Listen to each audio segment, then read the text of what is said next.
1 चम्मच हम घी डालेंगे। बस अपने बादाम पिस्तों का हम जो कच्चापना ख़त्म करेंगे, ज़्यादा नहीं भुनेंगे।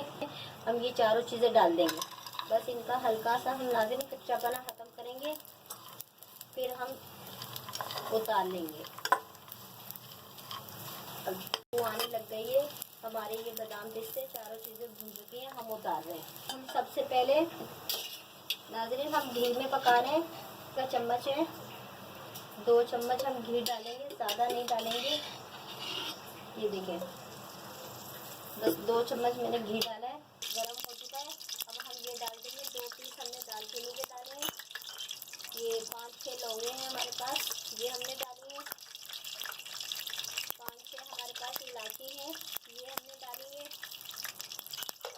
जैसे ये गोल्डन हो जाएंगी तो नाज़रीन हम अपनी सवैयाँ डालें, सवैयाँ फ्राई करेंगे। इसमें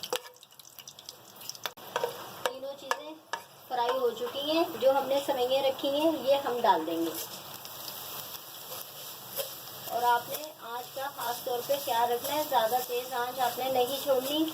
अगर ज़्यादा तेज़ आँच पे आप पकाएंगे तो आपकी सवैयाँ जल जाएंगी। सवैयाँ फ्राई हो चुकी हैं, इसमें 1 मिनट भी नहीं लगता फ्राई होने में। घी पहले ही गर्म होता है, जैसे डालें हल्की आँच होती है, फ़ौरन हो जाती हैं। अब हम इसमें ये हमने जो अपनी चीज़ें फ्राई करके रखी हुई हैं, बादाम पिस्ते, ये हम डाल देंगे। ये 4 मगज़ हैं, ये डाल देंगे नाज़रीन, 4 मगज़ डाल देंगे। ये तिल है, ये दोनों मैंने 2-2 चम्मच लिए हैं। 2 चम्मच तिल लिए हैं, 2 चम्मच 4 मगज़ लिए हैं। अब इनको हम मिक्स करेंगे। ये आधी प्याली हम ये डाल देंगे, फिर हम देखेंगे मीठा सही है या नहीं है। अगर कम हुआ तो और डाल लेंगे।